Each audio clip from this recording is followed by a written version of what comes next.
Recording mempunyai in jaringan progress. yang luas di dalam dan di luar negeri.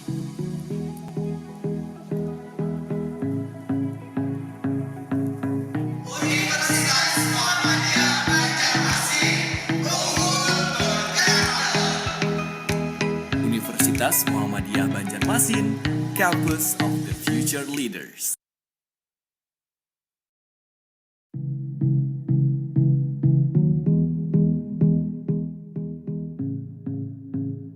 Selamat datang di Universitas Muhammadiyah Banjarmasin.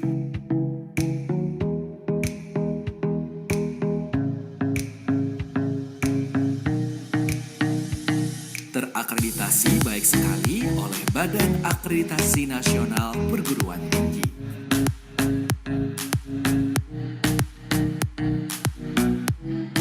Mari bergabung bersama kami di Universitas Muhammadiyah Banjarmasin. Memiliki kampus yang indah dan asri, serta sarana pembelajaran yang lengkap dan modern. Dengan 19 program studi dan pasca sarjana,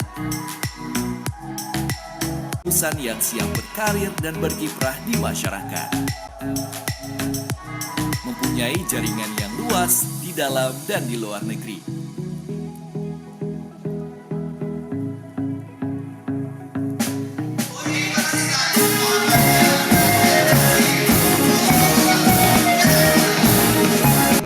Universitas Muhammadiyah Banjarmasin, Campus of the Future Leaders.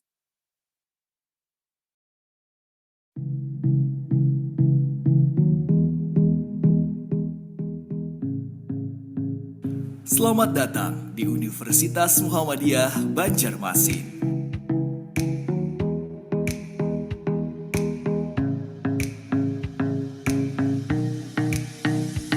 Terakreditasi baik sekali oleh Badan Akreditasi Nasional Perguruan Tinggi.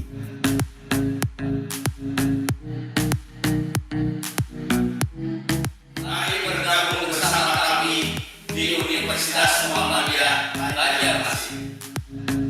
Memiliki kampus yang indah dan asri, serta sarana pembelajaran yang lengkap dan modern. Dengan 19 program studi dan pasca sarjana, mencetak lulusan yang siap berkarir dan berkiprah di masyarakat.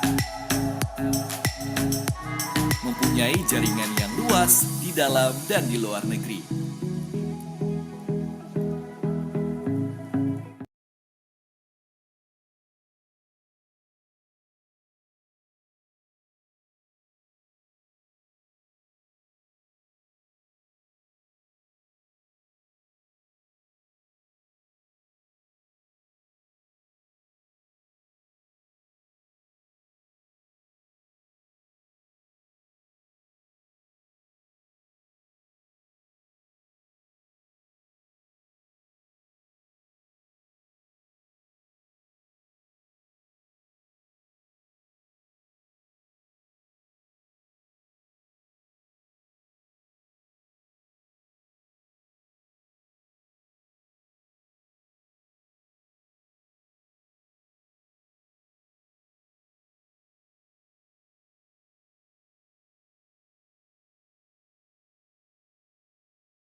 Assalamualaikum warahmatullahi wabarakatuh.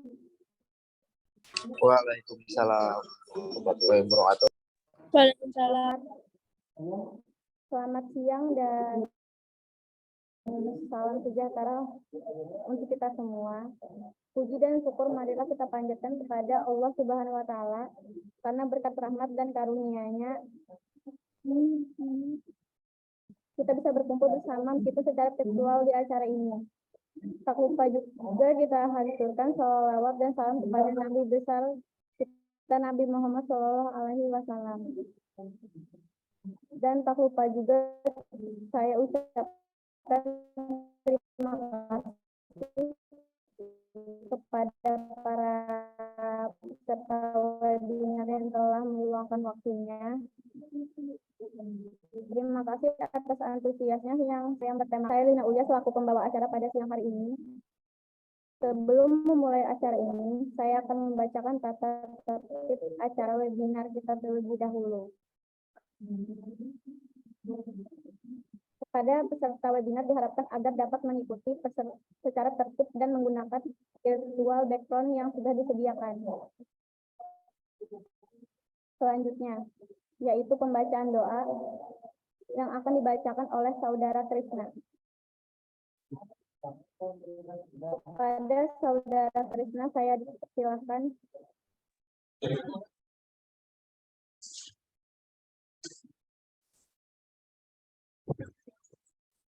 Assalamualaikum warahmatullahi wabarakatuh. Mari sejenak kita menundukkan hati dan kepala untuk meminta sejenak doa untuk kita kepada Allah Subhanahu wa Ta'ala, agar apa yang kita lakukan dalam kegiatan hari ini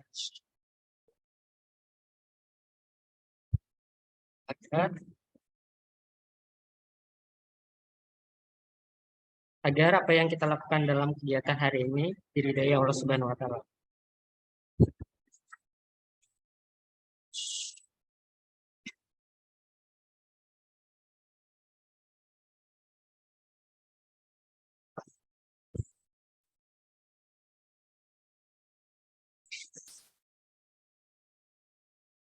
Sebelum memulai doa, izinkan saya untuk memimpin doa kali ini dengan berdoa menurut prinsip Islam.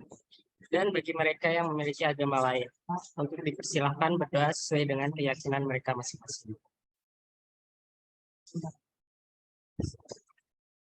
Bismillahirrahmanirrahim. Alhamdulillahirrahmanirrahim. Hamda yuwafi ni'mahu wa yuwafi mazidah. Ya Rabbana lakal hamdu kama yang cinta karimi wa azimi sultanik. Allahumma inna nas'aluka salamatan fiddin wa afiyatan fil jasad wa iyadatan fil ilmi wa barakatan fil rizki wa taubat qoblal maut wa rahmatan indal maut wa maghfiratan ba'dal maut. Allahumma fir lana wa li walidina wa il muslimina wal muslimat wal mu'minina wal mu'minat al ahya'i minhum wal amwat innaka sami'un qarib mujib da'wat ya qabiyal hajat. Ya Tuhan, pada hari ini Selasa 8 November 2022, walaupun secara virtual kami tetap bisa berkumpul di sini untuk mengadakan acara webinar titik temu yang diselenggarakan oleh program studi S1 Arsitektur. Ya Allah, dengan memohon ridha dan izin-Mu, berikanlah semua langkah dan perbuatan kami dan jadikan acara ini menjadi nilai ibadah dan nilai ilmu yang bermanfaat bagi kami dan banyak orang, ya Allah. Bimbing dan berkatilah hati dan pikiran kami dengan cahaya bimbingan-Mu. Terapkanlah hikmat-Mu pada kegiatan kami hari ini. Bantulah kami pada acara webinar titik temu ini agar dapat berjalan dengan lancar sampai akhir penghujung acara. Ya Allah, Engkau yang Maha mengabulkan doa, perkenalkanlah doa dan permohonan kami. Rabbana atina fid dunya hasanah wa fil akhirati hasanah wa qina adzabannar. Subhana rabbika rabbil izzati amma yasifun wa salamun ala mursalin walhamdulillah.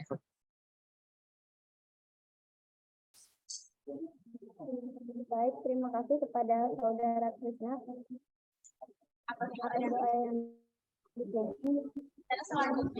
Acara selanjutnya yaitu sambutan dari Kepala Program Studi Arsitektur Universitas Muhammadiyah Bandung.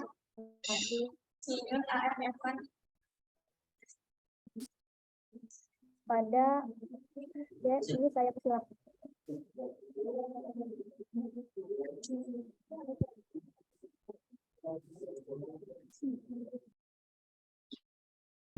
Assalamualaikum, apa suara saya terdengar? Oke. Sebelumnya mohon maaf mewakili dari Ketua Program Studi Ibu Aina karena sedang dalam perjalanan berangkat ke pertemuan Aptari, jadi saya mewakili beliau. Oke. Assalamualaikum warahmatullahi wabarakatuh. Salam sejahtera bagi kita semua. Yang saya hormati Bapak Anas Hidayat, STMT sebagai narasumber. Selamat datang Pak. Kemudian yang saya hormati Bapak Arsitek Aditya Saputra Perdana, STM-Ars IAI, salah satu dosen kami juga sebagai moderator dalam kegiatan hari ini, serta rekan-rekan dosen yang lain, ada Ibu Anissa, Ibu Fitri, Ibu Humairah, Pak Alfreno juga yang gabung di kegiatan hari ini, serta teman-teman mahasiswa dan panitia yang sudah hadir, juga seluruh peserta webinar hari ini. Puji dan syukur kehadirat Allah Subhanahu wa Ta'ala, karena atas limpahan rahmat dan karunia-Nya kita bisa bersilaturahmi walaupun secara virtual ya, lewat webinar hari ini. Selamat datang saya ucapkan kepada seluruh peserta webinar yang hadir.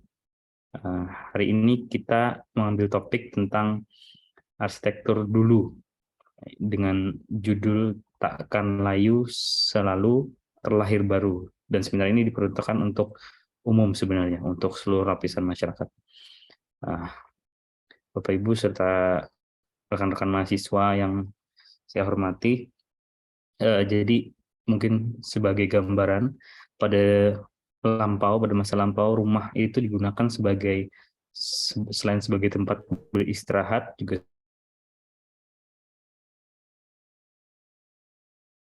zaman dulu disebut banyak kita temukan desain tradisional dari rumah, kemudian ada tempat ibadah dan segala macamnya, dan ini tersebar di seluruh Nusantara. Tetapi kemudian eksistensi dari bangunan tradisional ini, terutamanya di Kalimantan Selatan, ini sudah mulai pudar dengan adanya pengaruh-pengaruh modernisasi, paling tidak di wilayah Kalimantan Selatan lah. Nah, kemudian di webinar kali ini sekiranya kurang lebihnya semoga nanti bisa membangkitkan atau menggugah lah bagaimana nanti bahwa arsitektur tradisional itu masih bisa diangkat loh di kondisi seperti hari ini. Mewakili dari Ketua Program Studi, kemudian dengan bersama-sama membaca basmalah, kegiatan hari ini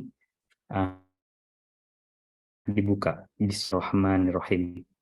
Nah, dengan dibukanya kegiatan hari ini, semoga nanti bisa teman-teman untuk bisa aware terhadap arsitektur tradisional, paling tidak yang di wilayahnya sendiri di Kalimantan Selatan. Saya ucapkan terima kasih banyak kepada sumber yang mau hadir, kemudian peserta juga yang bersedia untuk hadir. Saya ucapkan terima kasih banyak, selamat mengikuti webinar hari ini. Mungkin saya tidak bisa ikut hingga akhir karena ada kegiatan lain, guys. Jadi saya mohon izin terlebih dahulu. Terima kasih banyak. Saya kira sambutan dari saya cukup. Saya tutup. Assalamualaikum warahmatullahi wabarakatuh.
Selamat siang, salam sejahtera untuk kita semua ya. Izin Nyaring saya apa di sini, izin saya di sini mungkin mengisi kekosongan kali ini karena kita sedang menunggu MC mungkin ya. Ya. Di sini saya hari ini sebagai moderator ya. Nah, MC-nya udah muncul nih.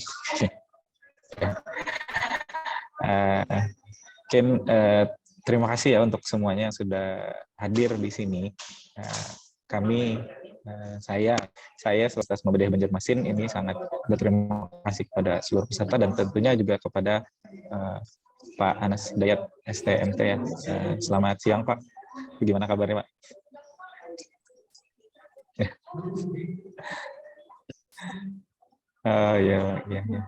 Gimana Pak nih di kampusnya ini? Apakah sedang ramai?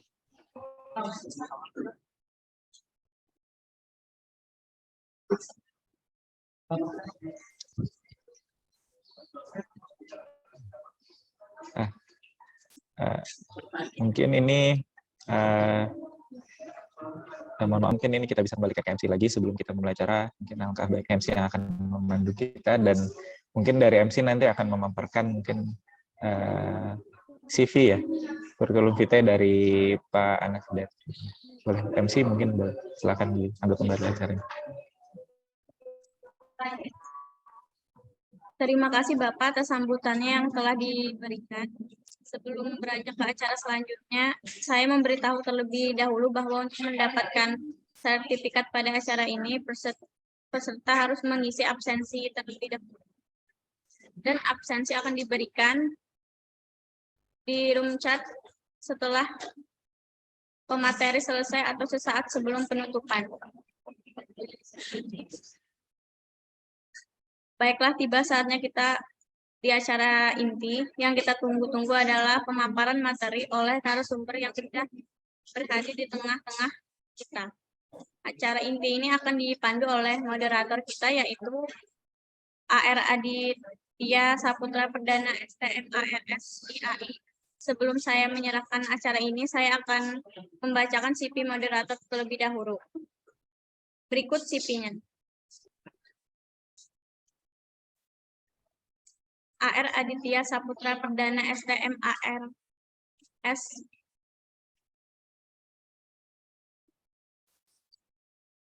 IAI, a lecturer of Universitas Muhammadiyah Banjarmasin. Personal data, lahir di Banjarmasin pada 5 Juni 1994. Nomor handphone bisa dicatat 0813 51 700 397. Aditya Saputra Perdana, email.com. Rantau darat 03 RT 23 RW 2 Banjarmasin. Education, Bachelor of Engineering in Architecture, Universitas of 17 Agustus Surabaya pada 2012 sampai dengan 2016. Master of Architecture Institute Teknologi 10 November pada 2017 sampai dengan 2018. Experience Director of Biru Langit General Contractor and Architecture Workshop. Architecture at University of Muhammadiyah Banjarmasin. Architecture Behavior. Certificate and Register Architect.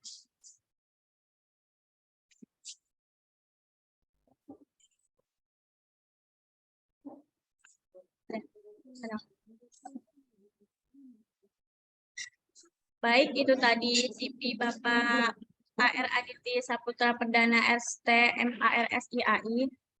Selanjutnya acara saya serahkan kepada moderator, kepada Bapak AR Aditya Saputra Perdana STM ARS IAI, dipersilakan. Bayu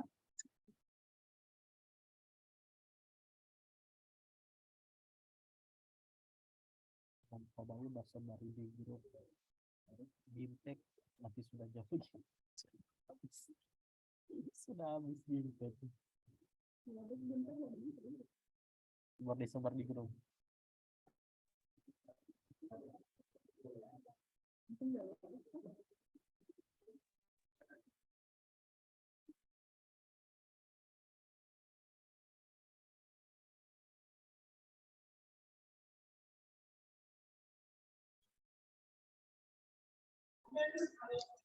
Oke, selamat siang, salam sejahtera semuanya. Kembali lagi dengan saya aja. Semoga tidak bosan ya.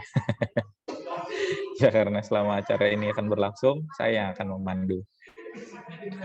Dan nantinya tentu akan ada paparan ya nantinya oleh Pak Anas Hidayat. Mungkin sebelum mulai langkah baiknya nanti mungkin MC bisa ditampilkan ya CV-nya Pak Anas juga. Mungkin nanti saya bisa yang bacakan. Ya. Iya. Nah, ini izin ya saya untuk menyampaikan CV Pak Anas Hidayat, STMT. Beliau adalah penulis arsitek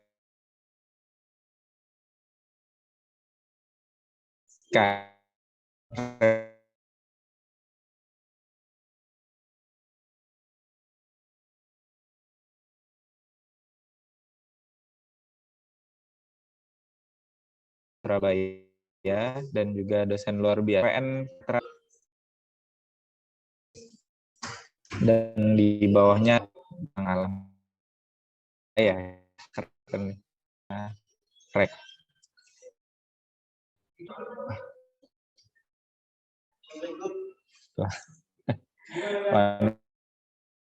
yang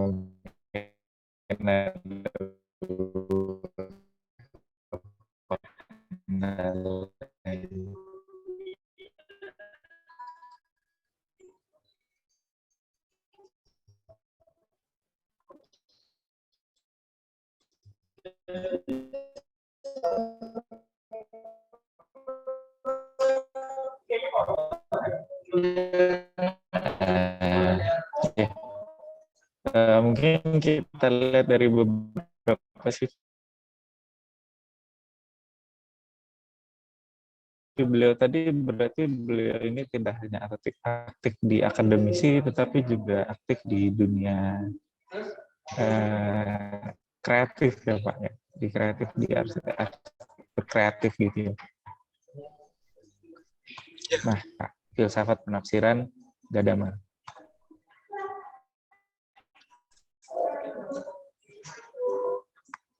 Pengalaman beliau yaitu pertama adalah mengajar di program studi Contemporary Surabaya Architecture. Kemudian juga beliau menulis beberapa buku lain, itu 15 cerita arsitek muda, kemudian Atta Bata bersama Anji Rahman tahun 2019, buku Ngekos tahun 2020, dan buku Mulai dari Akhir tahun 2022. Wah, paling baru nih kayaknya ya Pak. Ya. Ngekos itu kayaknya yang mungkin saya pernah beberapa saya lihat tuh kayaknya best baik. Okay. Gimana nih Pak kabarnya nih? Baik ya Pak? Ya baik, alhamdulillah.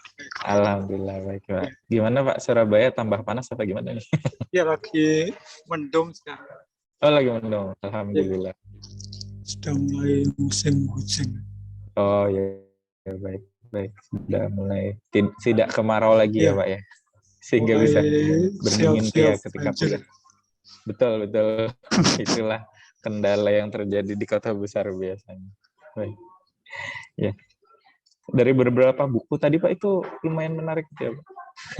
Banyak sekali Pak. Ya lumayan ya. Saya suka itu buku-bukunya.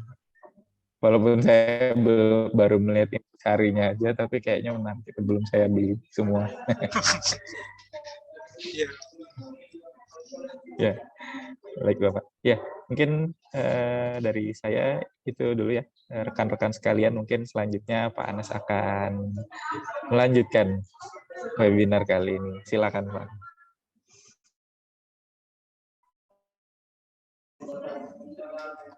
Ya, terima kasih Aditya ya, yang ternyata juga lulusan Surabaya juga. Betul, Pak.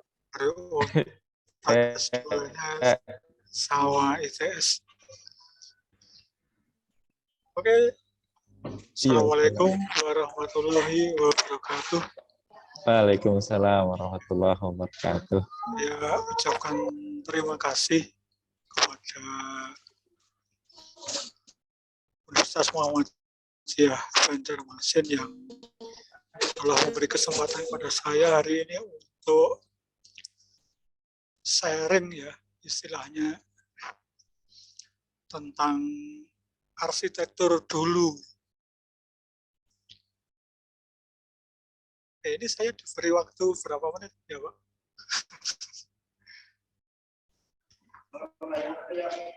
Ya, sekitar 30 menit ya, Pak.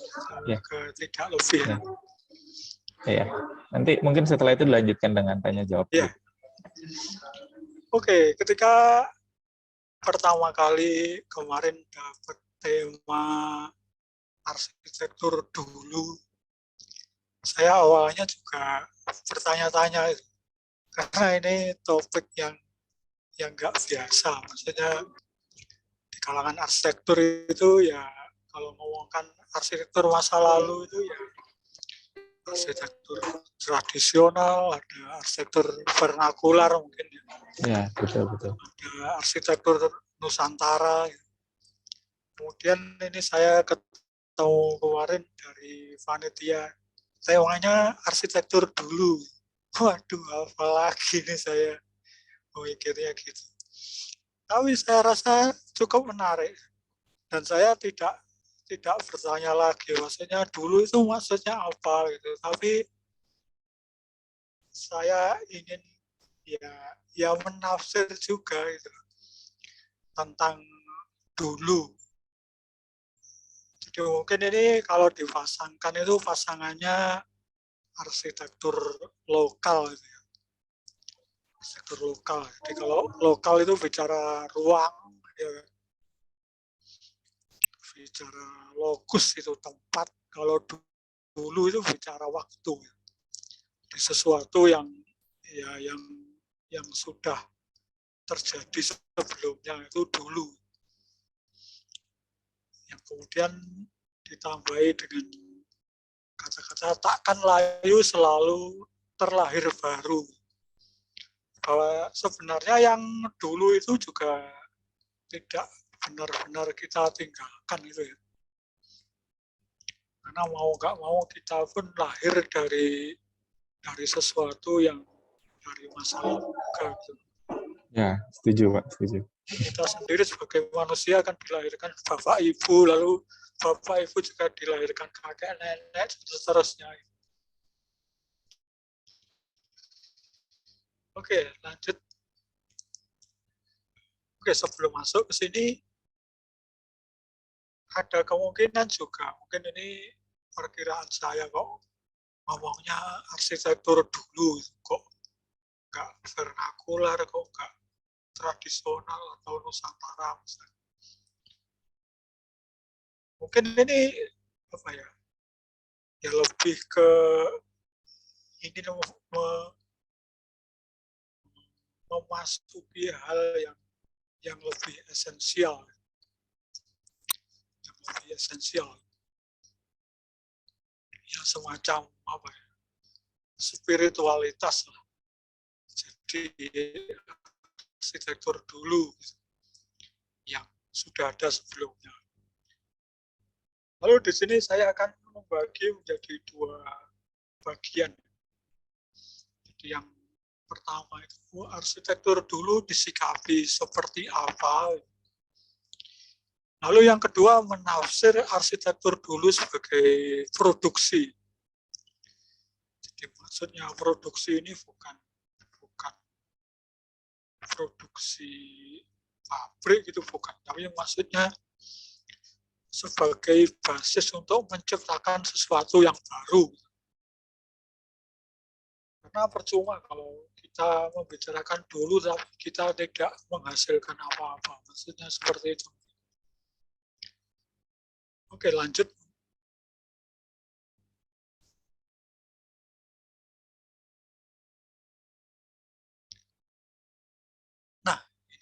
arsitektur dulu disikapi seperti apa.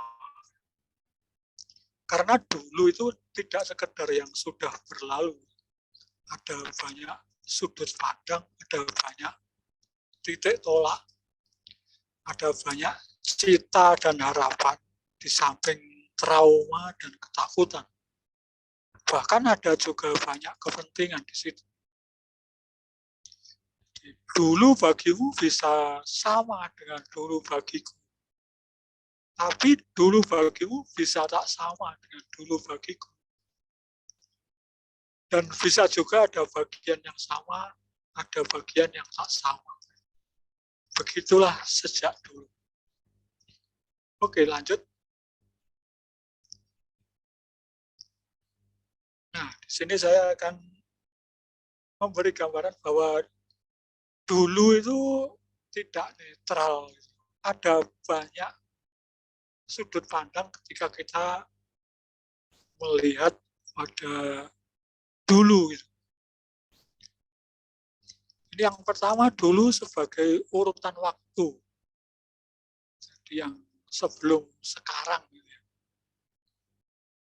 Jadi diibaratkan penggaris itu dimulai dari 0, 1, 2, 3, 4, dan seterusnya. Kalau misalnya sekarang ini di titik 15 misalnya, berarti yang sebelum 15 itu ya 0 sampai 14 itu adalah dulu. Oke, lanjut, next. Atau yang kedua, beda lagi. Ini dulu sebagai penyebab hari ini. Jadi ini hukum sebab akibat. Di dalam hukum sebab akibat itu ada sebab, lalu masa sekarang ini sebagai akibat. Ini gambar mendaratnya Cornelis de Houtman itu. Penjelajah Belanda itu di Banten tahun 1596. Yang itu bisa dianggap sebagai penyebab untuk hari ini. Misalnya karena dulu kita dijajah, kadang-kadang sekarang ini kita merasa rendah diri misalnya. Itu konsep dulu yang kedua, sudut pandang yang kedua. Lanjut.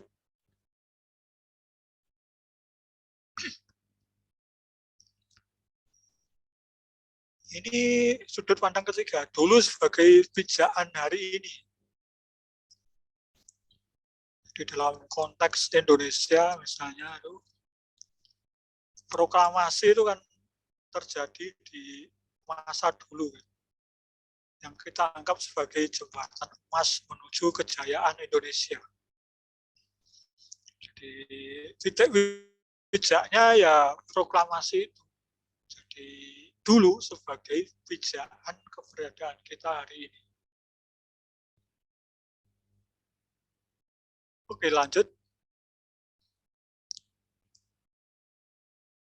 Nah, ini ada sudut pandang yang lain lagi. Jadi dulu sebagai sumber yang terus-menerus. Yang saya contohkan ini ramalan Jayabaya atau Joyoboyo itu yang cukup terkenal itu ya. Jadi ini Raja Kediri. Yang ramalannya itu ya sampai sekarang itu masih dipercaya. Buktinya sampai sekarang pun bukunya juga masih ada, masih muncul. Jadi ditafsir berulang-ulang. Jadi kalau ada peristiwa itu ramalan ini muncul lagi. Jadi misalnya sekarang kan kita lagi rame-rame presiden tahun 2024. Itu ramalan Joyoboyo bisa muncul lagi. Jadi dibahas lagi itu ramalannya apa sih tentang pemimpin masa depan. Atau ini jadi seperti kitab suci. kitab suci itu juga seperti itu, menjadi sumber yang terus-menerus. Karena kitab suci dipercaya sebagai sabda Tuhan. Jadi yang umat manusia ini sampai nanti itu ya menafsir ulang terus. Karena sabda Tuhan itu kan abadi. Ya karena abadi maka ditafsir ulang. Manusia tidak bisa membuat kitab suci, hanya bisa menafsir saja. Sehingga kalau menurut sudut pandang ini, dulu itu sebagai sumber pengetahuan yang terus-menerus. Oke, lanjut lagi. Nah, ini ada lagi. Ini dulu sebagai nostalgia. Kan ini sering kita temui ya. Fotonya Pak Harto, kemudian ada tulisannya piye kabare enak jamanku toh ya. Kalau bahasa Jawanya itu maksudnya bagaimana kabarnya, masih enak zamanku. Di zaman dulu dianggap lebih enak, lebih baik, lebih makmur gitu.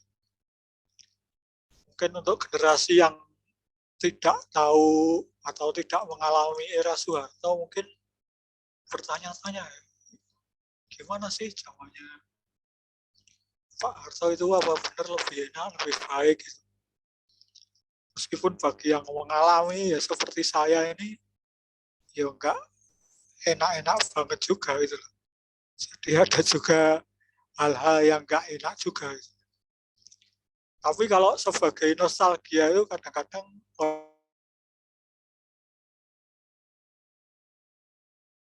itu yang dimaksud dengan dulu sebagai nostalgia. Oke, lanjut lagi. Atau bisa juga dulu sebagai legitimasi. Jadi legitimasi itu pengesahan. Jadi agar yang sekarang itu punya legitimasi maka disangkut pautkan dengan masa lalu. Misalnya zaman Indonesia ini kan kalau kita baca di buku-buku itu tentang negara Indonesia itu biasanya itu dikaitkan dengan zaman sebelumnya. Di negara nasional pertama itu Sriwijaya yang peta sebelah kiri itu. Kemudian era berikutnya itu zaman Majapahit itu sebagai negara nasional yang kedua karena areanya sangat luas. Ya yang disebut Nusantara itu. Lalu baru kemudian negara Indonesia. Nah itu dulu itu diperlakukan sebagai legitimasi untuk zaman sekarang. Oke, lanjut lagi. Atau dulu juga bisa sebagai refleksi. Jadi gambar ini gambar buku-buku dari atau tentang G30S PKI.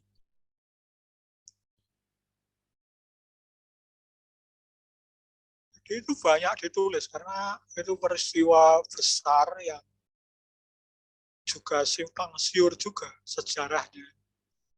Ada yang menganggap misalnya Soeharto sebagai pahlawan, ada yang menganggap Soeharto itu sebenarnya dia pengkhianat misalnya, atau dia disetir oleh CIA dan lain-lain. Dan sebenarnya itu jadi bahan refleksi gitu. Bagi kita misalnya agar peristiwa serupa itu tidak terulang lagi. Lanjut lagi. Atau dulu sebagai keusangan. Itu sesuatu yang jadul. Istilahnya orang sekarang menganggap yang lama-lama itu sebagai jadul itu zaman dulu. misalnya HP Nokia ini ya HP jadul itu, sudah tidak update lagi, tidak musim lagi. Dulu hampir semua orang punya, tapi karena sekarang sudah nggak musim, sudah ada gantinya, maka yang ini jadi jadul. Dan kita memperlakukan yang dulu itu mungkin juga dengan sudut pandang ini. Lanjut lagi. Atau dulu kita anggap sebagai semua yang telah terjadi di masa sebelum sekarang, tanpa ada batas waktu misalnya. Maksudnya ya pokoknya yang sudah terjadi sebelumnya itu ya dulu.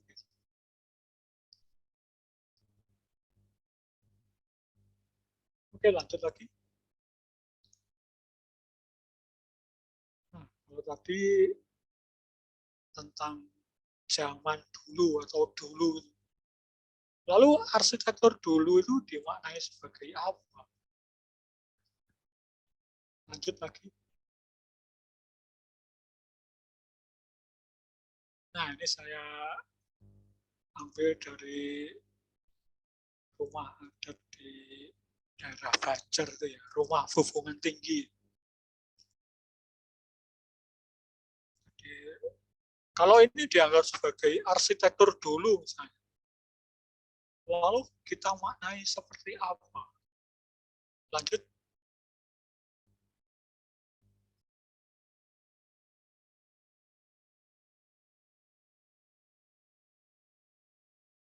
Jadi kita maknai ya bisa seperti yang tadi.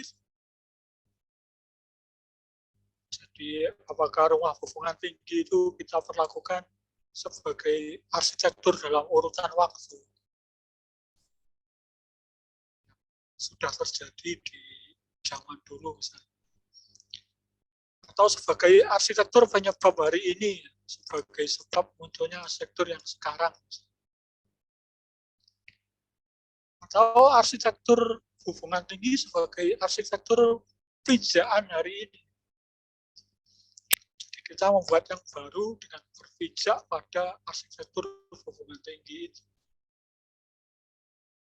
Atau yang keempat, rumah Fufengan Tinggi sebagai sumber arsitektur yang terus-menerus, yang ditafsir ulang. Atau yang kelima, rumah Fufengan Tinggi sebagai arsitektur nostalgia. Oh, ternyata yang dulu itu lebih bagus ya dibanding yang sekarang, misalnya kalau secara nostalgia seperti itu. Atau yang dulu sebagai legitimasi arsitektur. Jadi kita membuat di zaman sekarang memakai unsur yang ada di rumah Fufengan Tinggi itu agar mendapatkan legitimasi. Oh, ini arsitektur yang berdasar pada masa lalu misalnya. Atau sebagai refleksi arsitektural. Atau yang kedelapan, sebagai arsitektur yang usang. Karena usang, maka kita harus membuat yang baru, yang nggak usang. Atau sebagai arsitektur yang sudah terjadi. Jadi masing-masing ini ada sisi positif dan negatifnya. Jadi misalnya menganggap nostalgia gitu, ya positifnya mungkin arsitektur itu jadi lestari misalnya, bentuknya misalnya, atau sosoknya lestari sampai sekarang. Tapi negatifnya, kalau nostalgia jadi terlalu berorientasi ke masa lalu, tapi kurang ada unsur kesekarangannya ini.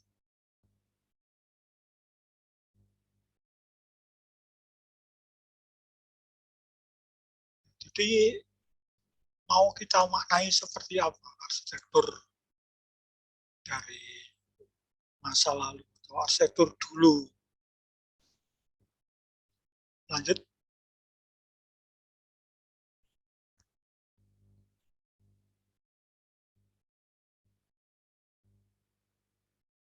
Jadi saya rasa kita harus melihat dalam gambaran yang lebih luas ini. Gambaran gambaran besar sehingga akan diketahui dari sudut mana arsitektur dulu itu didefinisikan. Kita memandang itu dari sudut pandang mana? Karena arsitektur dulu itu ada banyak sudut pandang tadi. Sehingga bisa dipahami secara proporsional.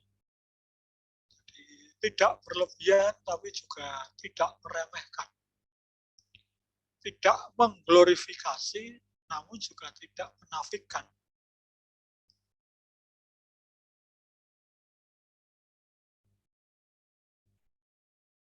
Karena kalau kita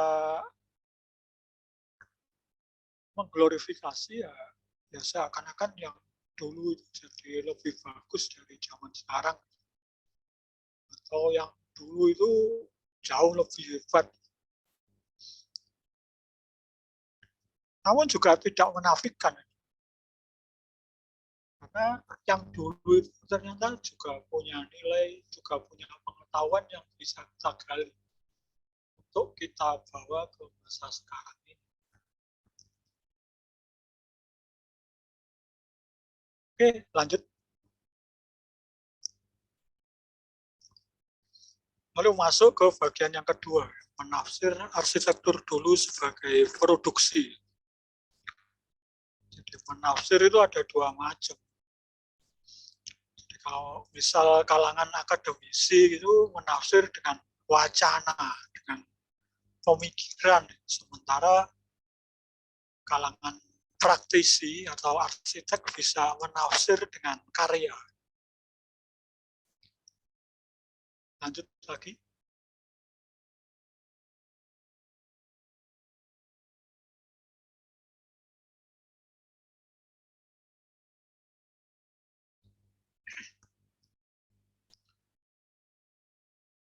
Jadi kita sebagai orang di zaman sekarang itu berposisi sebagai penafsir terhadap arsitektur dulu. Jadi penafsir itu sebenarnya sebuah dialog. Nah, sebuah dialog itu diperlukan saling membuka diri sebagai dialog yang personal.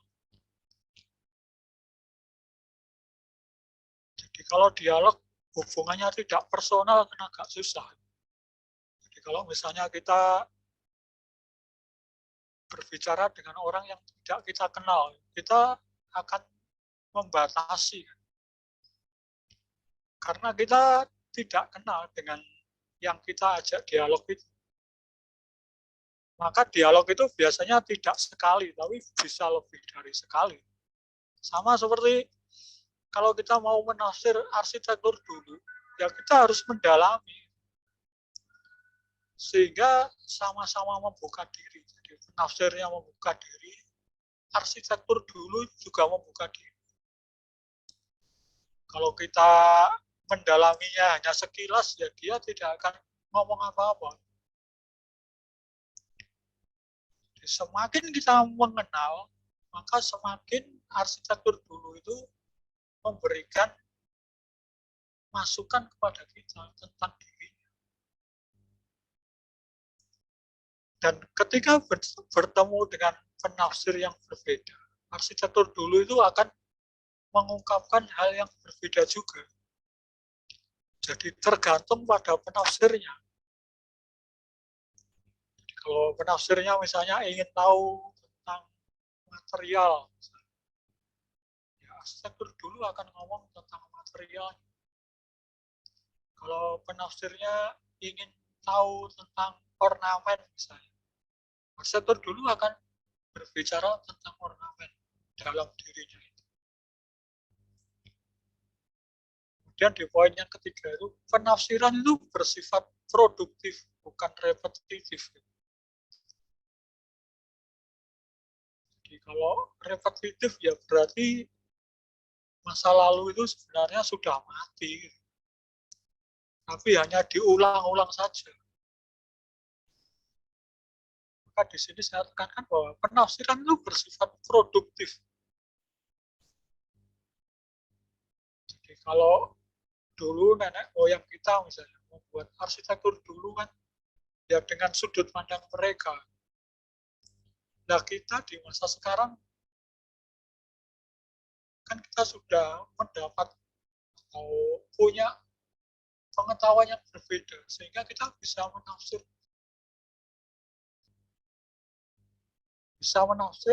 sesuai dengan masa sekarang.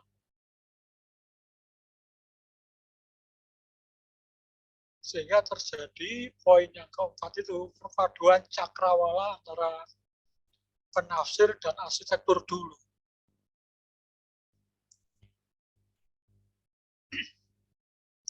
Jadi bukan berarti yang penafsirnya harus ngikut cakrawalanya arsitektur dulu, tidak.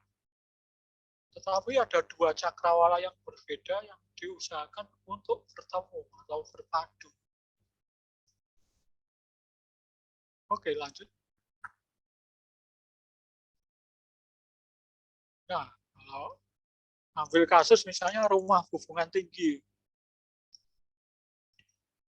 Nah, penafsirnya mau ditafsir seperti apa? Oke, next, lanjut lagi.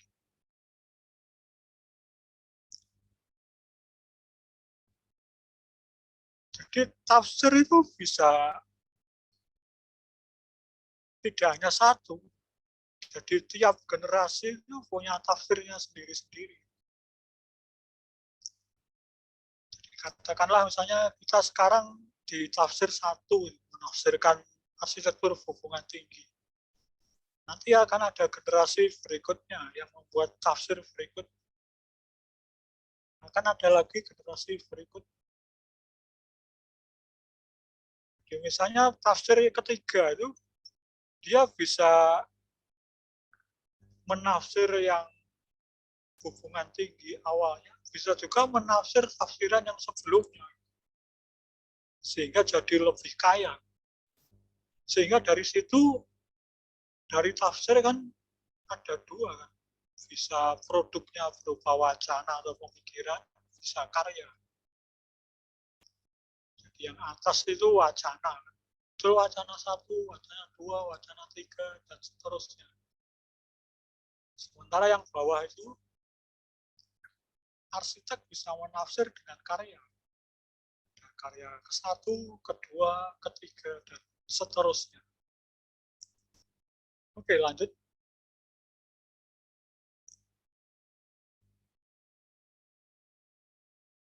Nah, ini saya ambil contoh rumah hubungan tinggi. Lalu tafsirnya di masa sekarang itu seperti apa?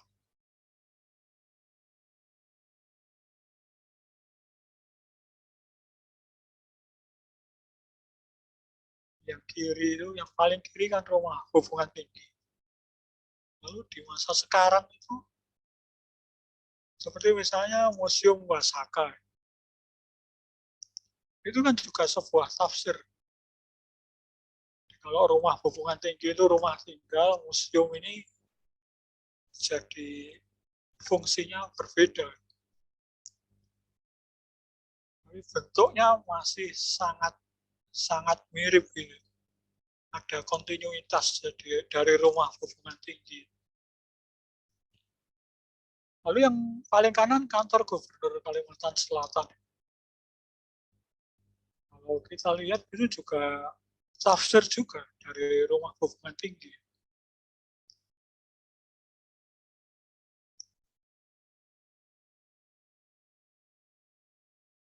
Dengan cara yang berbeda, dengan tafsir satu. Oke, next. Lalu tafsir berikutnya seperti apa? Ada banyak pertanyaan juga. Jadi kalau yang kita lihat tadi kan dari sosoknya atau bentuknya. Tapi misalnya penggunaan ruangnya seperti apa? Atau penataan ruangnya seperti apa? Lalu ornamennya seperti apa misalnya? Atau apakah ada penggunaan material baru?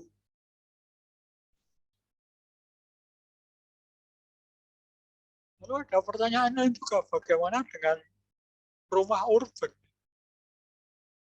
Kan rumah hubungan tinggi itu awalnya juga rumah tinggal, yang kemudian berganti itu malah museum, kemudian kantor gubernur. Kalau yang rumah tinggal orang biasa, apakah nggak bisa dipakai misalnya? Atau apakah ada tafsir yang lebih progresif? Karena kadang-kadang anak muda zaman sekarang ya melihat yang tadi museum Wasaka mungkin atau kantor gubernur itu mungkin kok bentuknya gini-gini aja ya, bosen. Nah, kalau bosen itu sebenarnya potensi untuk tafsir yang lebih progresif. Yang lebih progresif seperti apa?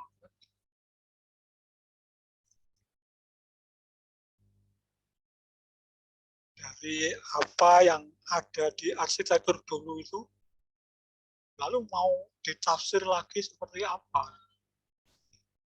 Jadi kalau dianggap misalnya bosen gitu kan, ya berarti karena unsur kontinuitasnya lebih banyak. Terlalu mirip dengan yang lama misalnya. Ya itu tantangan bagi generasi zaman sekarang itu untuk membuat yang ya berdasar pada hubungan tinggi, tapi arsitekturnya lebih progresif gitu. Maksudnya tidak kuno. Nah, itu bisa kita kembalikan ke yang atas tadi. Yang atas tadi bahwa menganggap yang lalu kuno itu ya ada positif dan negatifnya juga. Ya negatifnya mungkin kalau kita menganggap kuno ya kita jadi terputus dengan tradisi. Tapi dari yang menganggap kuno itu kita punya potensi untuk membuat yang tidak kuno itu yang seperti apa. Itu. Next.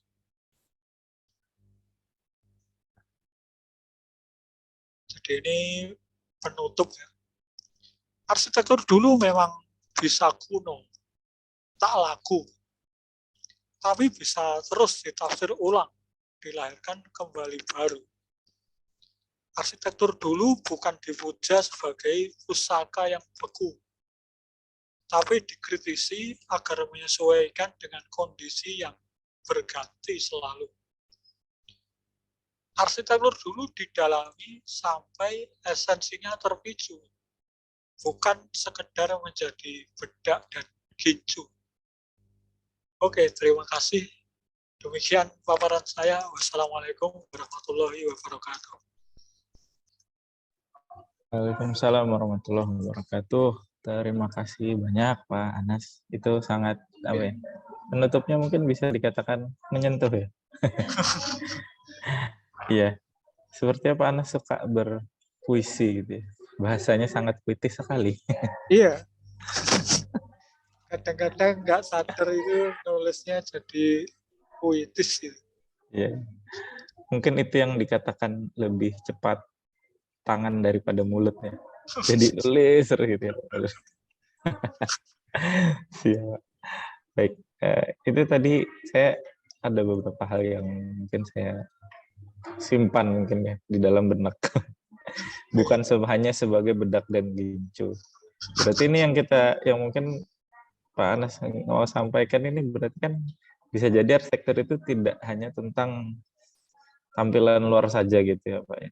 Ya, tidak hanya melulu tentang tampilan yang wah, indah, bagus, tetapi ada hal lain yang ada di dalam arsitektur dulu itu.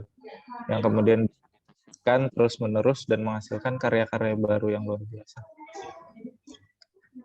Ini bisa kita kayak belajar apa ya? Mungkin dari literasinya seperti belajar sastra gitu ya, belajar sejarah. Ini benar. Seperti lintas disiplin. Oh iya, betul. Karena kalau kita mau menafsir masalah, itu kan kalau cuma misalnya dari sudut pandang arsitektur itu kadang-kadang sulit terpicu. Wah, betul, betul. Bisa saja kadang-kadang kita masa lalunya itu ya misalnya hubungan tinggi, tapi bisa saja hubungan tinggi itu ada kaitannya ya misalnya dengan sastra gitu, atau ada yang suka tentang budaya, sehingga menggalinya itu tidak hanya arsitekturnya saja, tapi ada kemungkinan dari yang lain. Karena arsitektur itu kan ya tidak hanya sekedar wujud bangunannya kan. Ya, Dia juga terkait dengan budaya, dengan sosial, dengan kemasyarakatan. Jadi arsitektur itu nilainya itu sangat-sangat dalam dan juga luas dalam satu waktu gitu ya Pak. Iya. Tergantung kita memahami dan menafsirkannya seperti apa dan tujuan kita menafsirkan tersebut untuk apa begitu ya Pak ya. Ya. Baik-baik, itu sangat menarik tadi. Mungkin kita akan lanjut nih ke sesi tanya jawab ya. Mungkin dari rekan-rekan sekalian ini mungkin ada yang ingin bertanya, silahkan boleh. MC tadi gimana ya prosedurnya untuk bertanya? Apakah moderator yang membacakan atau langsung bertanya dan on cam?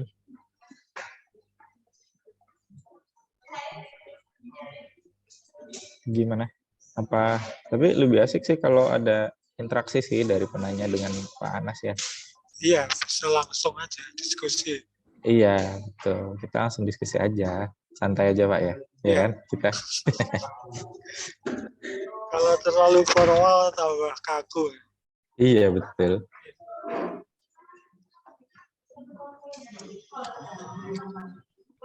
Ya, kawan-kawan mungkin bisa langsung bertanya ke Pak Anas.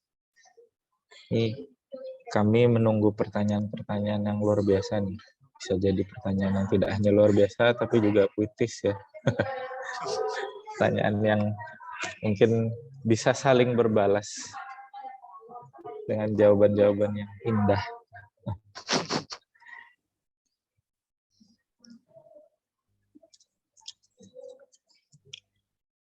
Mungkin sambil menunggu ya.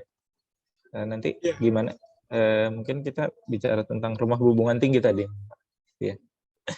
Memang kalau kita lihat dari hubungan tinggi itu kan kalau dari sejarahnya, kalau dilihat dari nilai arsitektur tradisionalnya kan memang itu bicara tentang rumah hubungan tinggi kan sebagai kediaman untuk para raja.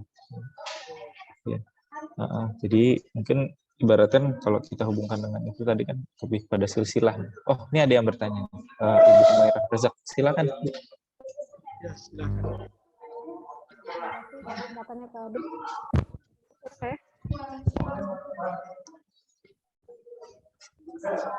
Terdengar? Iya Bu, terdengar. Silakan langsung saja ke Pak Anas. Terima kasih. Salam kenal Pak Anas, saya Humairah dari Prodi S1 Arsitektur. Kebetulan saya sedang fokus, saya kan memang di kenyamanan termal ya. Maunya itu sebenarnya lebih ke gimana bangunan itu merasa nyaman secara alami.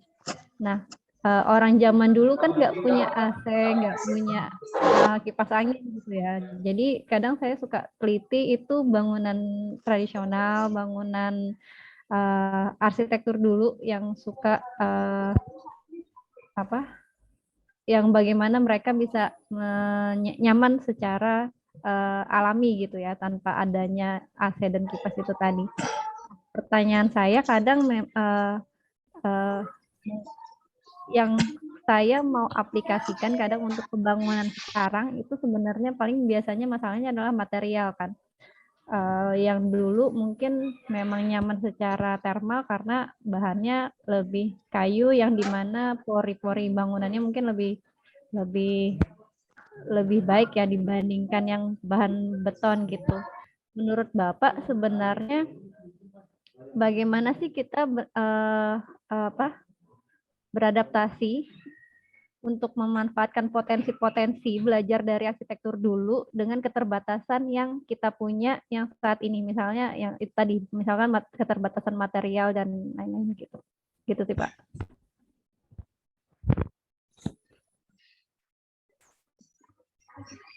Bisa saya jawab langsung, Pak Adit? Oh iya, tentu. Langsung saja, Pak. Ya, terima kasih Bu Waira. Pertanyaan yang bagus juga tentang dari arsitektur dulu ke arsitektur sekarang, kaitannya dengan kenyamanan thermal. Kan saya ini penulis, sehingga saya juga kalau kaitan dengan kenyamanan thermal ini, saya mungkin bisa cerita teman-teman saya yang arsitek. Jadi seperti ketika menulis buku 15 cerita arsitek muda itu, saya mewawancarai banyak arsitek itu, sehingga saya juga belajar ilmunya arsitek itu, yang kalau saya ngajar itu bisa saya pakai juga. Jadi yang ditanyakan Bu Mairah tadi kan tentang kenyamanan thermal. Kalau zaman dulu kan banyak memakai kayu sehingga ada pori-porinya gitu ya. Kalau yang sekarang itu arsitek-arsitek yang sekarang, kalau seperti misalnya di Surabaya itu, ya memang berusaha untuk memasukkan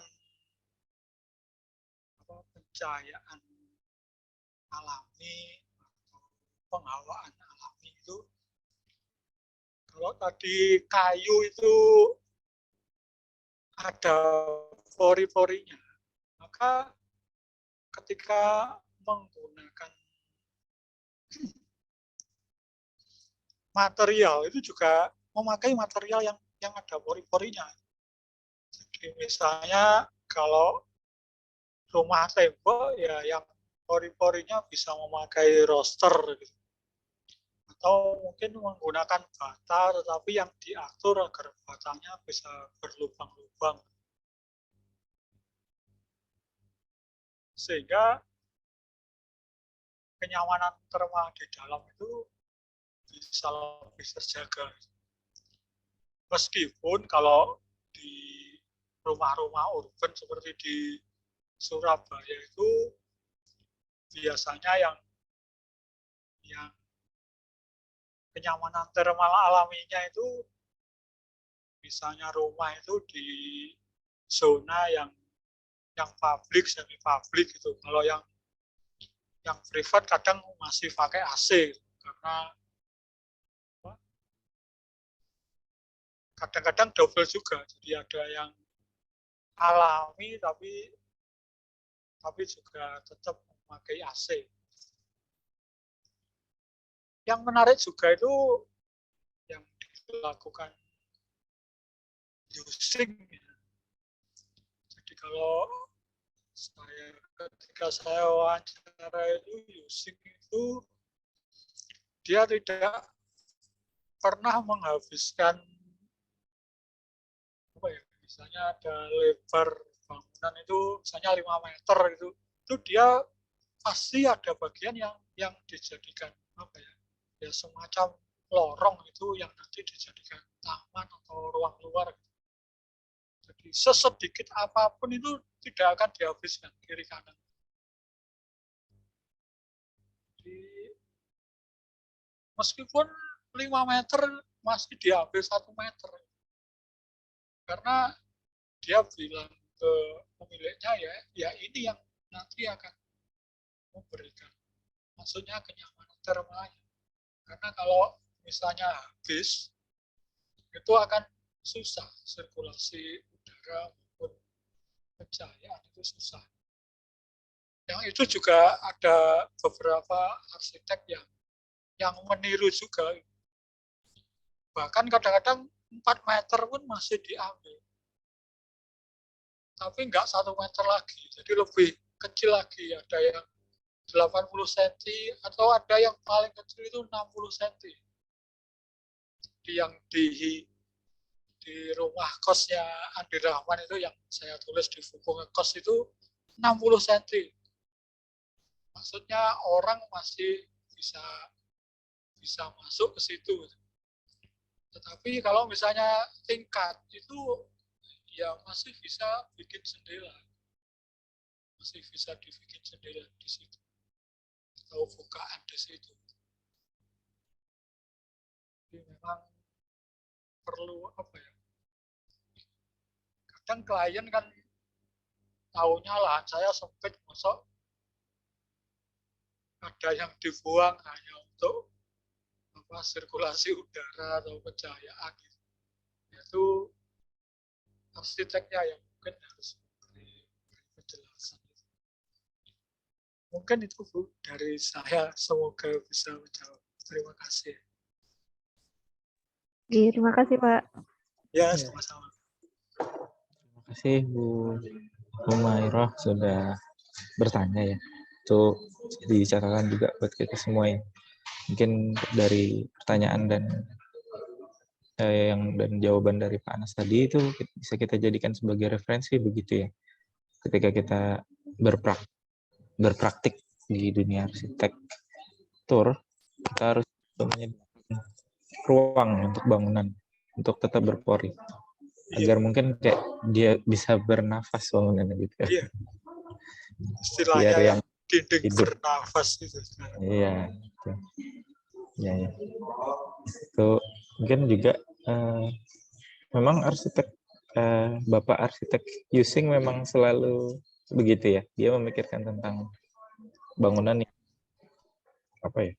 Tidak hanya memikirkan tentang sebuah bangunan yang wah atau mewah gitu atau yang amazing gitu, tapi juga memikirkan tentang building performance dengan prinsip-prinsip sederhana yang sebenarnya di arsitektur tradisional dulu itu selalu diterapkan. Iya. Mungkin itu yang dikatakan selalu ditafsir ulang gitu. Iya. Iya. Mungkin referensi kita tentang rumah urban mungkin dulu ya mungkin dari rumah di daerah subtropis gitu ya, yang mepet kiri kanan nggak masalah. Iya. Dengan alasan mungkin pertimbangan lahan atau apa, tapi ketika di sini lalu di copy mentah-mentah ya akhirnya secara terma jadi nggak nyaman. Ya, Akhirnya betul. butuh apa, penghawaan buatan seperti kipas angin, AC dan lain-lain. Kita perlu menafsir ulang lagi yang berpori itu yang justru lebih cocok. Iya. Berpori, material yang berpori yang menyesuaikan dengan tren saat ini gitu ya. Iya. Karena tidak dipungkiri juga itu menjadi sebuah tren dan juga kebutuhan rumah yang saling berdempetan. Iya.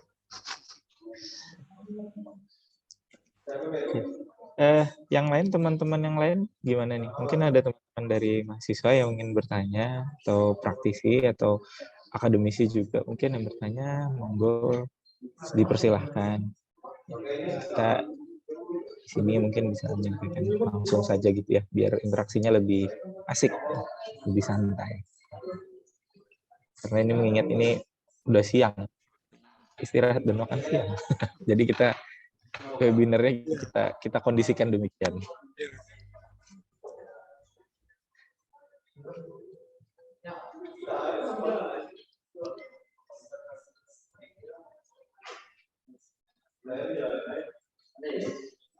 Mungkin kita sambil menunggunya.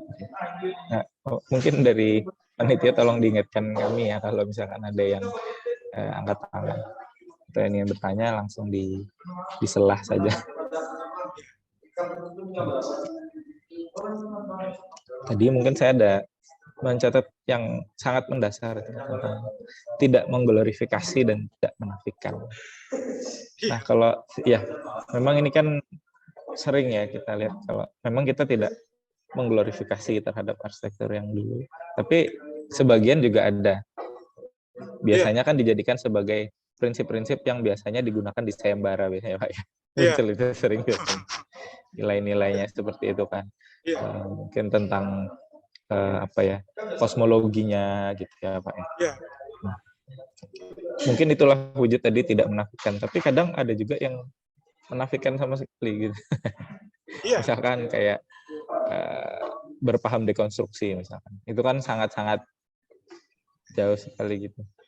Kalau menurut dari sudut pandang saya gitu, kayak ini sudah apa ya, kayak dia menabrak sama sekali gitu kan. Iya. Istilah dasarnya begitu. Jadi itu bila tidak mengglorifikasi dan tidak menafikan ini, bila dipahami, anggaplah ketika kita ingin mendesain sesuatu, mungkin dengan bahasa yang lebih praktik ya, yang mungkin kita akan lakukan di lapangan. Menurut Bapak gimana? Kira-kira tidak mengglorifikasi. Kalau menurut saya ya tidak, ya sebenarnya posisi yang proporsional gitu ya. Oh iya. Melihat masa lalu secara proporsional. Kalau glorifikasi itu biasanya ya yang saya sebut nostalgia tadi. Yang zaman Pak Harto itu kan, Ya, betul. jawanku, padahal sebenarnya juga punya kelemahan dan kelebihan juga. Gitu. Sama dengan di dunia praktik gitu. Jadi kalau kita melihat arsitektur dulu dari kacamata sekarang itu juga ada kelebihannya, ada kelemahannya juga. Ya, justru kelemahan itu yang harus kita tafsir lagi. Ya sama seperti tadi yang Bu Humairah bilang tadi kan, dulu pakai kayu kan. Karena dulu banyak sekali kayu. Nah sekarang kayu kan harganya sudah sangat mahal. Bahkan bisa disebut tidak masuk akal kalau memakai kayu. Sehingga kalau di dunia praktik zaman sekarang atau di era sekarang, ya harus memikirkan. Kalau dulu memakai kayu karena banyak tersedia, ya zaman sekarang yang banyak tersedia apa? Yaitu yang kita pakai.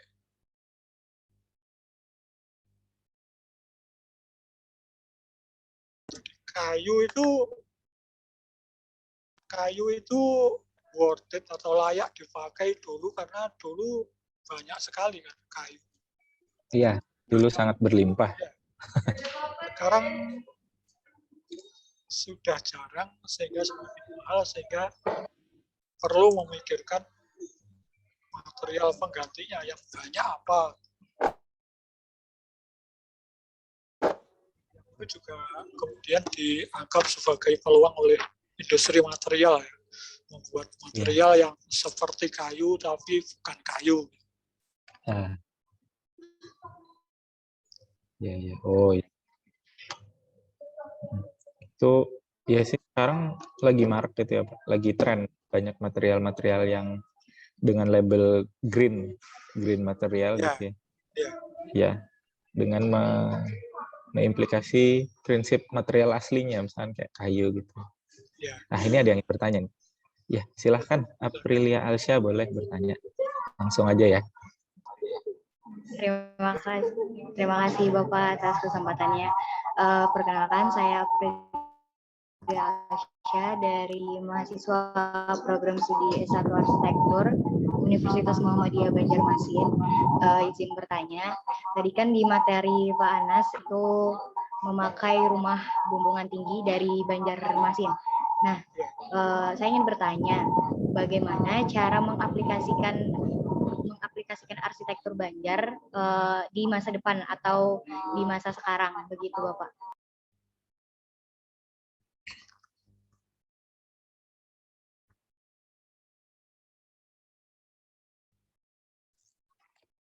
Oh ya. tadi apa ya tentang itu ya, mengaplikasikan arsitektur Aplikasikan rumah Banjar yang berbunga tinggi itu di masa sekarang. di masa sekarang. Oh ya, oh betul betul ya. Nah, gimana nih Pak Anas? Ini generasi muda bertanya. Iya, tadi kan saya memberi contoh kan, tadi ada Museum Wasaka, lalu kantor gubernur, lalu setelah itu kan saya beri tanda tanya. Maksud saya, yaitu tantangan bagi generasi muda arsitek itu. Gimana menafsir ulang itu. Dan sebenarnya kalau ditanya tentang bagaimana menafsir itu tidak hanya ada satu cara, ada banyak cara. Ada banyak cara. Contohnya dari bentuk aja. Dari bentuk. Mungkin bisa ditampilkan lagi ya Pak panitia ya, yang tadi itu.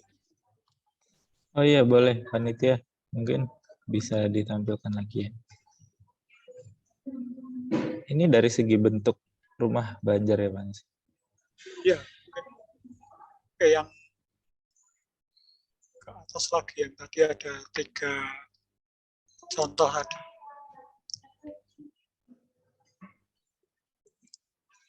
Lalu atas, ke bawah lagi. Yang ada 3 rumah. Oh iya iya. Lagi ke bawah lagi kalau nggak salah ya.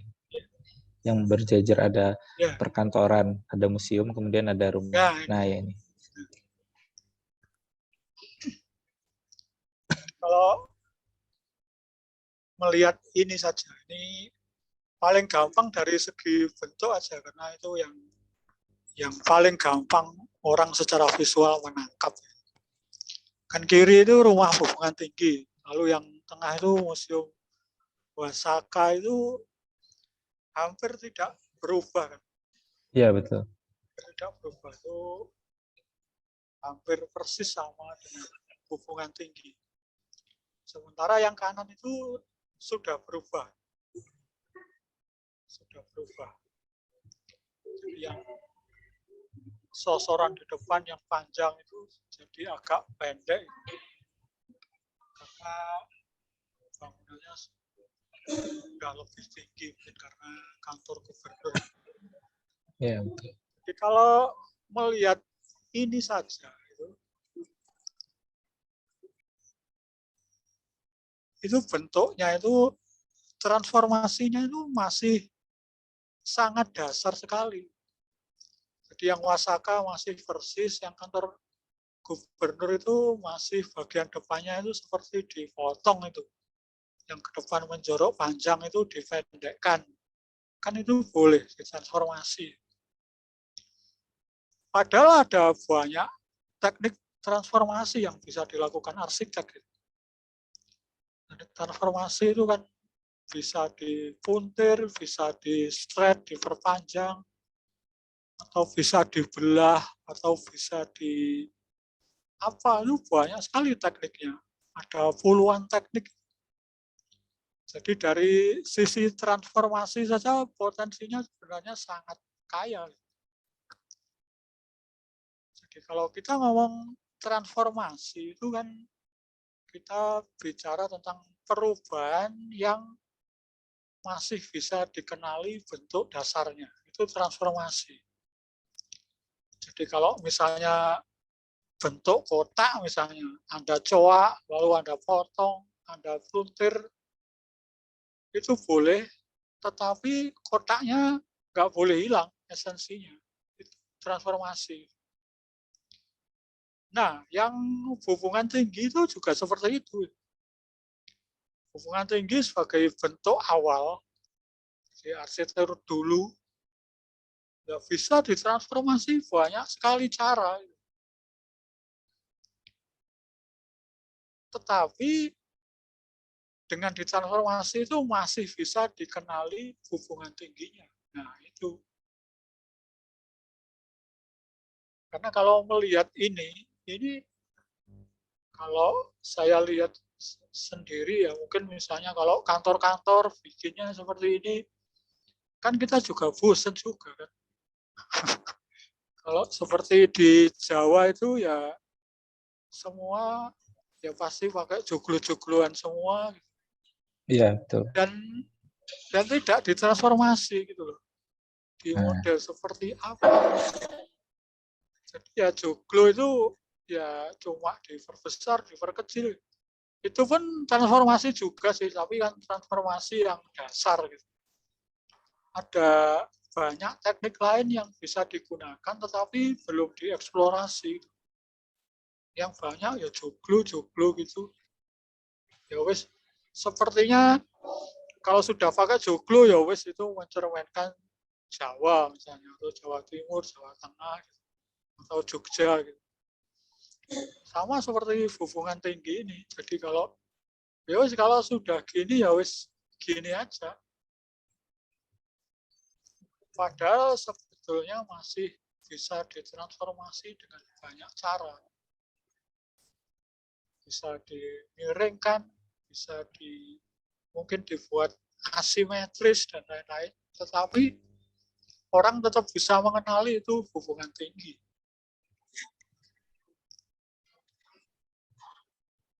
ya. Karena kalau misalnya gini semua itu, akhirnya saya yakin pasti orang juga bosan. Di sini bentuknya ya sama seperti ini misalnya. Di kota lain misalnya di Kalimantan Selatan ketemunya ya gini. Jadi ini jadi mirip seperti di daerah Banyuwangi kalau nggak salah itu ada ornamen yang harus dipakai di terutama bangunan-bangunan publik itu. Namanya ornamen gajah holing. Ornamen gajah holing. Jadi kalau bangunan publik itu seperti kantor, hotel itu wajib ada ornamen itu. Dan yang terjadi itu ketika saya di sana itu pertama lihat itu masih apa ya kagum gitu ya. Waduh ini ternyata melestarikan juga ornamen yang khas gitu. Tapi kemudian ketika di bangunan-bangunan lain itu juga ketemu ornamen yang sama itu baru 2 hari itu melihat ornamen itu rasanya saya bosen. Jadi di restoran ada ornamen itu, di hotel ada ornamen itu, di tempat lain juga ketemu terus gitu. Jadi ornamennya ya maksudnya nggak diapa-apakan, yaitu langsung dipakai gitu aja. Jadi tidak ada upaya untuk memvariasikan atau membuat model yang lain itu sehingga tidak membosankan. Karena kalau dilihat itu ya hanya mengikuti peraturan saja. Jadi karena aturannya harus pakai ornamen itu ya wis dipasang gitu. Asal pasang. Sama seperti rumah hubungan tinggi ini. Jadi yang saya contohkan tadi kan potensi yang masih pada bentuknya, belum yang lain-lain. Belum pada ragam hias atau ornamennya, itu sebenarnya bisa digali juga.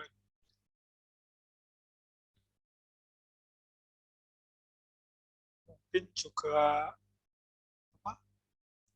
materialnya mungkin seperti tadi ya, mengganti atau mengubah material yang lama kayu dengan material yang baru.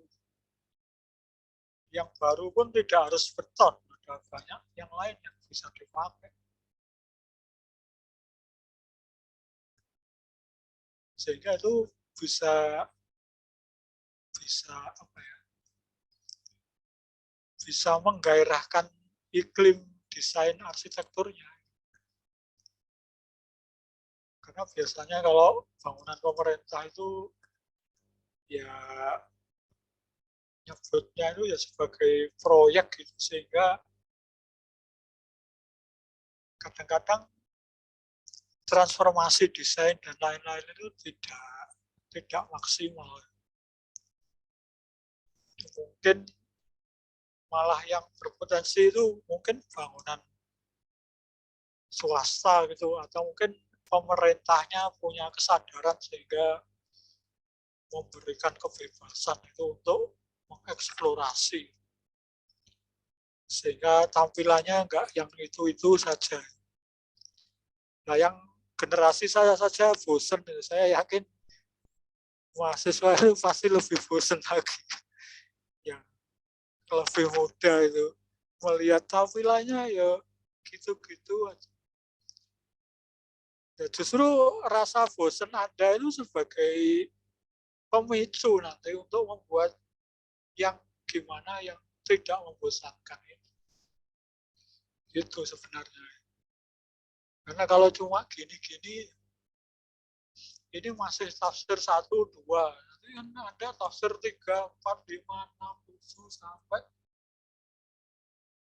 dan seterusnya.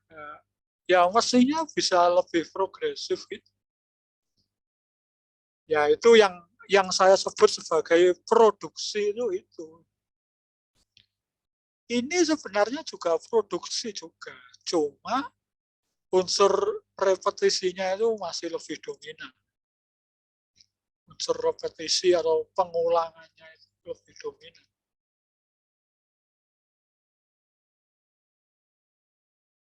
Ya dari mahasiswa-mahasiswa itu yang sekarang masih belajar, nanti kalau jadi arsitek ya jangan buat yang gini-gini aja, jangan merepetisi. Ya percuma Anda belajar desain studio 1 sampai berapa ya, 7. Kalau Anda hanya merepetisi, ya mestinya bisa mentransformasi itu, memproduksi bentuk-bentuk baru, tampilan baru, dengan tetap berpijak pada hubungan tinggi itu. Mungkin itu jawaban saya. Ya, baik. Bagaimana penjelasan? Ya, terima Ya, kasih itu Bapak. tadi jawaban dari Pak Anas ya. Mungkin ya dan nanti kita ke depannya untuk merancang sesuatu. Ya. Ketika kita ingin mentafsir sesuatu dan kita mengeksplorasi sebelum kita melakukan transformasi gitu ya Pak. Iya. Ya. Sehingga sebenarnya di arsitektur ini salah benar itu menjadi hal yang biasa sepertinya Pak. Iya. Ya, tidak ada yang salah mutlak, tidak ada yang benar mutlak karena kita melihatnya dari sudut pandang yang berbeda-beda. Ya. Kembali lagi kan kata Pak Anas tadi, tergantung dari cakrawala dan tujuan si penafsir.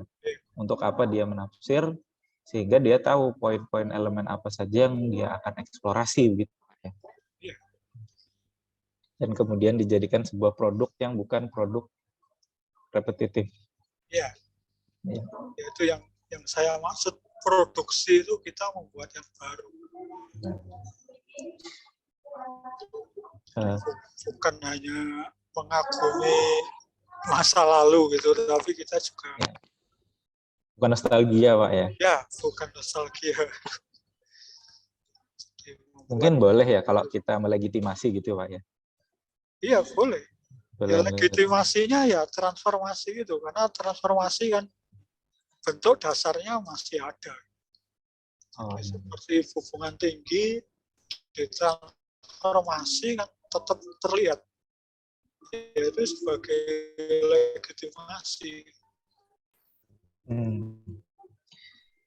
Berarti legitimasi ini kita tidak berbicara tentang wujudnya yang secara utuh, tapi lebih kepada dasar wujudnya gitu Pak ya. Iya, legitimasi kan juga harus wujudnya sama, tapi yang penting ya bisa dikenali. Bisa dikenali. Baik. Nanti sebenarnya kalau kita sebelum kita melakukan transformasi, kita melakukan eksplorasi, terus kita memastikan dulu yang kita eksplorasi dan yang kita tafsirkan ini apakah sebelumnya sudah ada yang menafsirkan gitu Pak ya.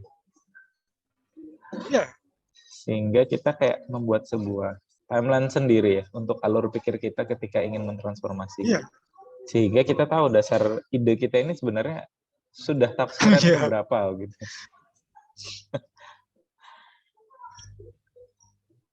Baik ya. Ini dan penafsir dari tafsiran orang lain juga nggak masalah. ya, betul. Karena toh yang kita sebut misalnya arsitektur hubungan tinggi itu kan kalau sekarang mungkin kita anggap itu titik nolnya ya. Titik nolnya, kemudian ada tafsiran 1, 2. Tapi kalau kita lihat ke belakang lagi, ya mungkin ada yang sebelumnya. Yang hubungan tinggi itu bukan lagi nol, tapi tafsiran dari yang sebelumnya lagi. Jadi karena mungkin tidak terlacak, ya kita anggap yang itu yang titik nolnya itu. Oh ya, baik.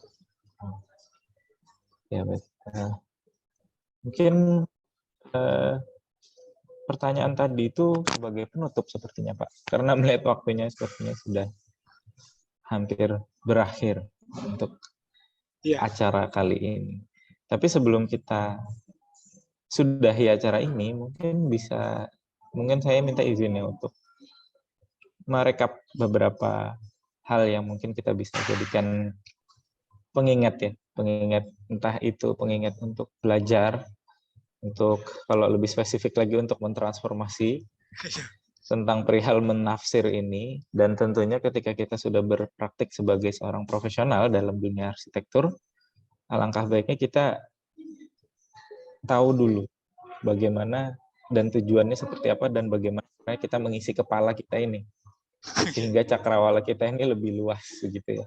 Nah, tadi ada beberapa kata-kata yang dari Pak Anas tadi ya. Mungkin arsitektur dulu itu kita maknai sebagai hal yang tidak untuk diglorifikasi tapi tidak untuk tidak menafikan.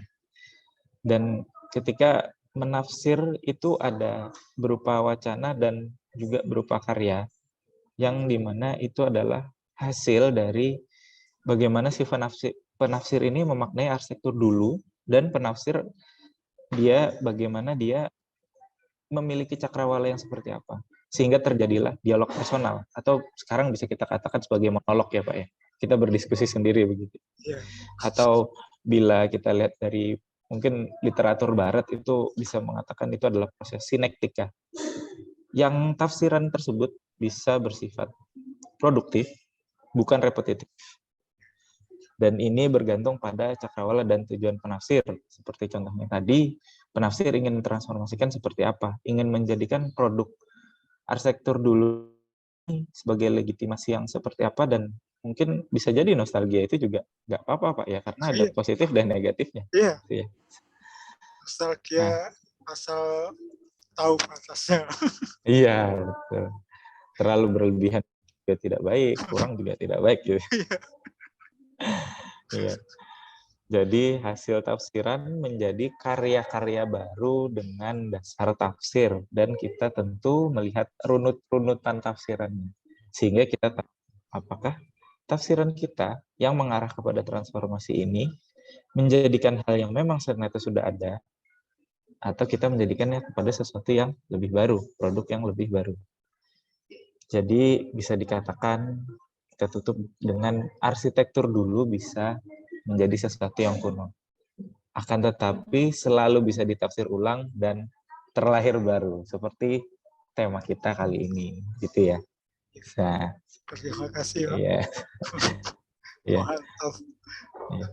Terima kasih kembali Bapak dan terima kasih rekan-rekan yang sudah berhadir maupun dari pihak praktisi, akademisi, mungkin dari Civitas Akademika UKDC, UMBJM, dan mungkin ada dari kampus lain gitu ya, dan juga pada rekan-rekan mahasiswa dan panitia yang sudah semangat dan terus memberikan dedikasinya kepada titik temu di 2002 kali ini.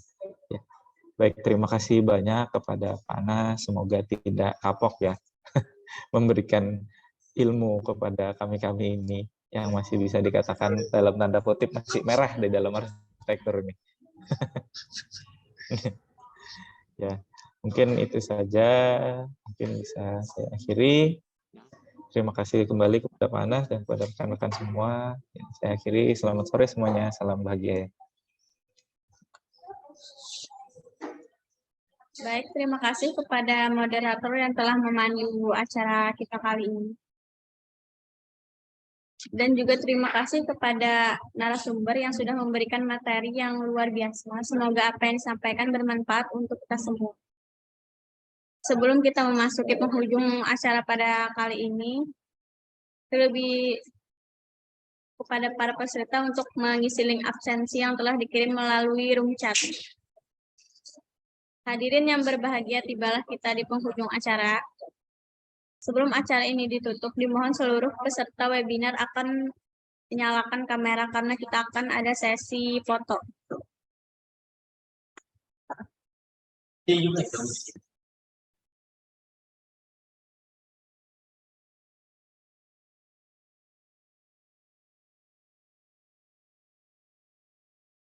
Silakan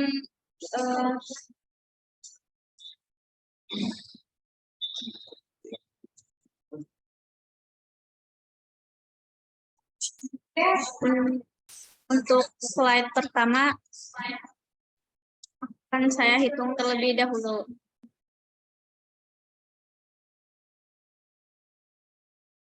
Sudah kah?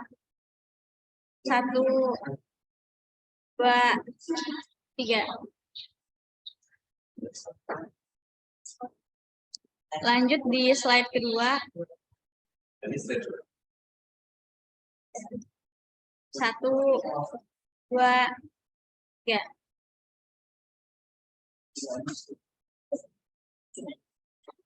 Ya, 3. Dan slide selanjutnya 1, 2, 3.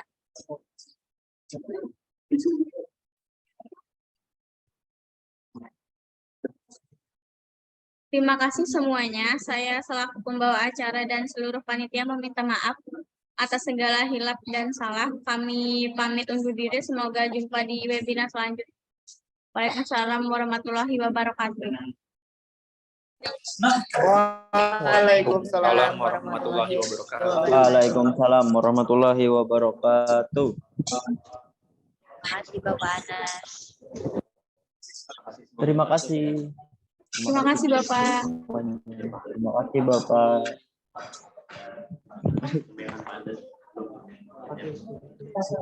Sampai bertemu di webinar selanjutnya.